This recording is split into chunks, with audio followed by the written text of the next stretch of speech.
सुंदरपुर जंगल में कई दिनों से बहुत तेज बारिश हो रही थी। सभी पक्षी अपने अपने घरों में कैद थे। बारिश की वजह से कोई भी पक्षी बाहर नहीं जा सकता था। उसी जंगल में मोंटू नाम का एक चूहा अपने बेटे पिंटू के साथ रहता था। तेज बारिश की वजह से मोंटू के घर में खाना खत्म हो गया था। बेटा पिंटू, हमारे पास आज तक चले उतना ही खाना बचा हुआ है। अरे तो पिताजी, आज अनाज खत्म हो जाएगा तो हम लोग कल क्या खाएंगे? हमारा क्या होगा? टेंशन मत लो बेटा, मैं कुछ ना कुछ जुगाड़ कर ही लूंगा। ऐसा बोलकर दोनों बाप बेटे बचा हुआ अनाज खाने लगते हैं और थोड़ी देर के बाद आराम से सो जाते हैं। वहीं सुबह हो जाती है, लेकिन अभी भी जोरदार बारिश हो रही थी। मोंटू आज सुबह जल्दी जाग जाता है और सोचने लगता है, अरे बारिश तो आज रुकेगी ही नहीं लगता है। मुझे अनाज ढूंढने ऐसे में ही बाहर जाना होगा। पिंटू सो रहा है, वो जाग जाए उससे पहले मुझे अनाज ढूंढ के वापस आना पड़ेगा। ऐसा सोचकर मोंटू अनाज ढूंढने घर से बाहर आ जाता है और जंगल की ओर जाने लगता है। खाना ढूंढते ढूंढते वो जंगल में बहुत दूर तक आ जाता है, लेकिन फिर भी बारिश की वजह से उसे कुछ नहीं मिलता है। वहीं दूसरी ओर रानू अपने बच्चों के साथ बैठी हुई थी। माँ, ये बारिश कब तक रुकेगी? हमें बाहर खेलने भी तो जाना है। अरे नहीं नहीं बेटा, अभी तो सोचना भी मत। बाहर बहुत तेज बारिश हो रही है। थोड़े दिनों में ये बारिश रुक जाएगी, फिर तुम आराम से बाहर खेलना, समझे? ऐसा बोल के रानू बाहर देखने आ जाती है। जैसे ही वो बाहर आती है तो देखती है कि एक चूहा बाहर घूम रहा होता है और ऐसा देखकर वो उस चूहे के पास आकर पूछती है, अरे तुम इतनी तेज बारिश में इधर क्या कर रहे हो? अरे मेरे पास अनाज खत्म हो गया है ना। मेरा बेटा और मैं भूख से बेहाल हैं, तो मुझे अनाज ढूंढ के जल्दी से घर वापस जाना होगा। वो घर पर अकेला है ना, इसलिए। ऐसा सुनकर रानू को उस चूहे पर दया आ जाती है। अच्छा, अगर ऐसी बात है तो मैंने ना पहले से ही बारिश के लिए अनाज इकट्ठा करके रखा था। रुको, मैं तुम्हें थोड़े दिन के लिए अनाज दे सकती हूँ। क्या? लेकिन मेरे पास तो तुम्हें देने के लिए कुछ भी नहीं है। मुझे कुछ चाहिए भी नहीं, मैं तो बस तुम्हारी मदद कर रही हूँ। ऐसा बोलकर रानू जल्दी से घर के अंदर आ जाती है और अनाज लेकर वापस मोंटू के पास आ जाती है। ऐसा देखकर मोंटू बहुत खुश हो जाता है। अरे तुम तो कितनी अच्छी हो, तुम्हारा बहुत बहुत धन्यवाद। मैं तुम्हारा ये एहसान कभी नहीं भूलूंगा। अरे इसमें एहसान कैसा, ये तो मेरा फर्ज था।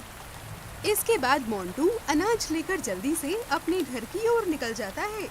वहीं रानू भी अपने घर की ओर आ जाती है। ऐसे ही 2-3 दिन बीत जाते हैं। बारिश भी रुक जाती है और फिर से जंगल में सभी पशु पक्षी अपने अपने काम में लग जाते हैं। एक दिन की बात है, सभी पक्षी खाना ढूंढते ढूंढते जंगल में बहुत दूर तक आ गए थे। इतने में जब वो अनाज खा रहे थे कि कालू कौवे को कुछ दिखाई पड़ता है। अरे देखो देखो दोस्तों, अरे लग रहा है ये शिकारी पंछी इधर ही आ रहे हैं। भागो! हाँ कालू भैया, आप ठीक कह रहे हैं, ये तो इधर ही आ रहे हैं। हमें कुछ करना होगा। हाँ हाँ, सही कह रहे हो तुम लोग। अरे जल्दी जल्दी भागो! मीनू मौसी और सभी पक्षी ऐसा बोल ही रहे थे कि इतने में शिकारी पंछियों की उन पर नजर पड़ जाती है और वो और भी तेजी से हमला करने के लिए उनकी ओर आने लगते हैं। ये देखकर सभी पक्षी वहाँ से भागने लगते हैं। भागते भागते जंगल में वो बहुत दूर तक आ जाते हैं। दूसरी ओर मोंटू अपने घर के बाहर बड़े आराम से खाना खा रहा था कि इतने में उसकी नजर रानू पर पड़ती है। रानू बड़ी जल्दी में जंगल की ओर जा रही थी कि इतने में मोंटू जोर से चिल्लाने लगता है। अरे रानू, ओ रानू, अरे किधर जा रही हो तुम? अपने दोस्तों के साथ? रानू आवाज सुन के आसपास देखने लगती है और तभी वो नीचे देखती है तो उसे मोंटू दिखाई पड़ता है। रानू और सभी पक्षी मोंटू के पास आते हैं।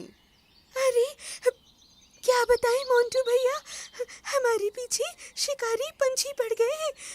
हम सभी लोग अपनी जान बचाकर यहाँ से भाग रहे हैं। तुम भी यहाँ से हटो और जल्दी अपने बिल में जाओ। अरे बस इतनी सी बात। सुनो, तुम लोग जल्दी से मेरे बिल में आ जाओ। मेरे पास तुम लोगों को बचाने के लिए एक युक्ति है। ऐसा बोलकर मोंटू सभी पक्षी को अपने घर में ले आता है। थोड़ी देर में ढूंढते ढूंढते वो दुष्ट शिकारी पंछी वहाँ पर आ जाती है।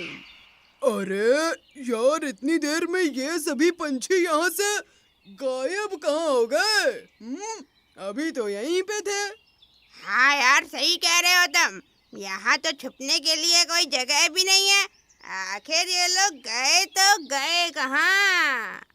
ऐसा बोल के दोनों आसपास देखने लगते हैं। तभी चील की नजर एक घर पर पड़ती है। अरे वो देखो, वहाँ पर एक घर है।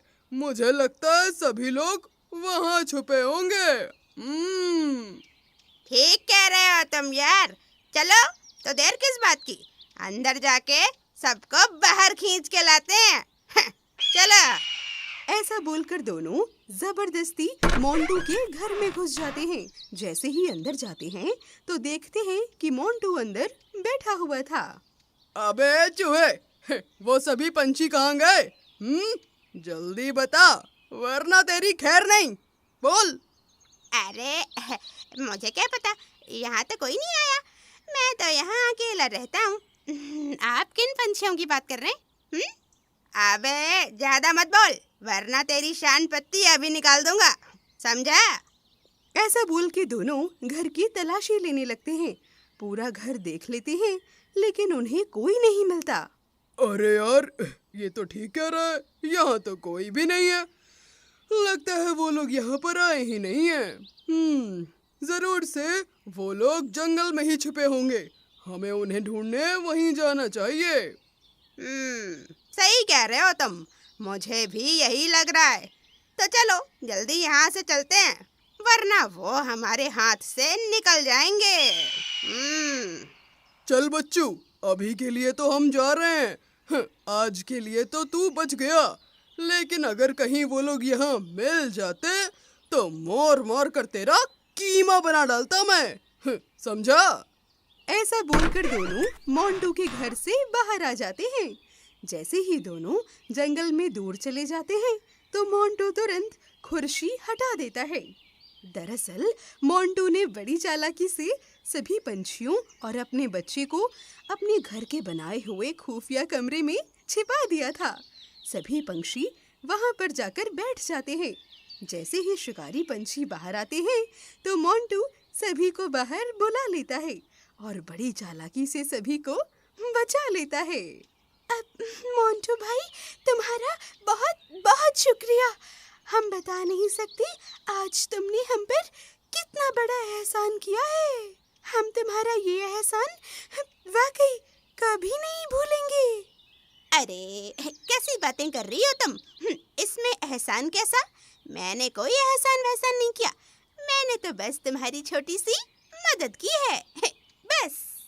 इसके बाद सभी पंछी मोंटू का शुक्रिया अदा करने लगते हैं और धन्यवाद करके वापस अपने घर की ओर आने लगते हैं और इस तरह सुंदरपुर में खुशियाँ वापस से लौट आती हैं। तो दोस्तों, कैसी लगी आपको हमारी ये कहानी और मोंटू की चतुराई?